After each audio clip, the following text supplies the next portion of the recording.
নমস্কার বন্ধুরা। তো দেখো আমি মুগের ডাল ভিজিয়ে রেখেছিলাম। এবার এটা মিক্সিতে ভালো করে পেস্ট করে নেব।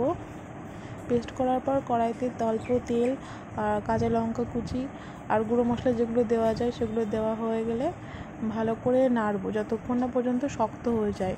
তো প্রেসার কুকারে যে কাঁচকলাটা আমি দিয়ে রেখেছিলাম ওই কাঁচকলাটার সাথেই ডালের মিশ্রণটা ভালো করে মিশিয়ে এরকম গোল গোল আকারে মানে চপের আকারে করে নেবো, যেগুলো কোপ্তা কাটিতে হয়। লম্বা লম্বা শেপও করা যায়, আমি খুব চাপটা চাপটা করে করেছিলাম।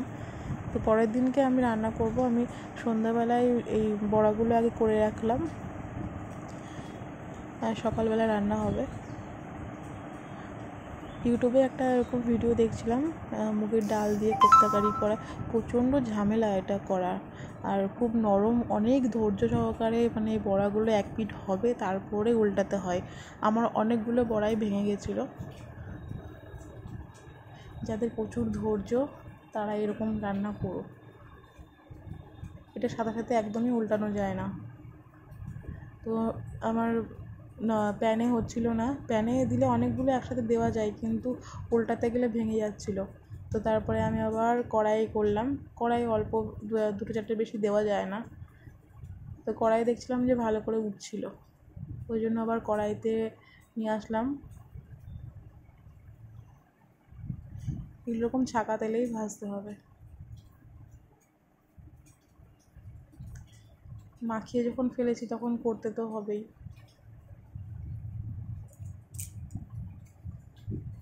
এই যে এগুলো গোটা গোটা উঠেছে কড়াইতে দেওয়ার পরে, তাওয়াতে ভালো করে উঠছিল না, লেগে লেগে যাচ্ছিলো। এই যে দুটোকে মানে ভেঙে চুরে গেছিলো, ওইটাকে আবার একটা করলাম। এই যে ফাইনাল লুক।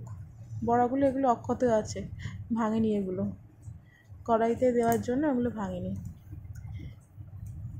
এবার পরের দিন সকালবেলা আমি এগুলো নিরামিষও করা যায়, আবার আমিষও করা যায়।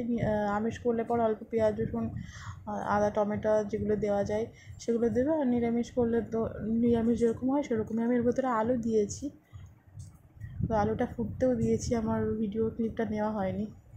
আলুটা সেদ্ধ হয়ে যাওয়ার পরে বড়াগুলো দিয়ে দিলাম। দিয়ে না বেশি নাড়া যাবে না, কারণ খুবই নরম, ভেঙে যাবে। তো কিছুক্ষণ হয়ে যাওয়ার পরে আমি নামিয়ে নিয়েছিলাম। নামিয়ে নিয়ে বড়াগুলো আলাদা করে রাখলেই ভালো, কারণ গরমের ভেতরে থাকলে পরে একদম পুরো ডাল হয়ে যাবে।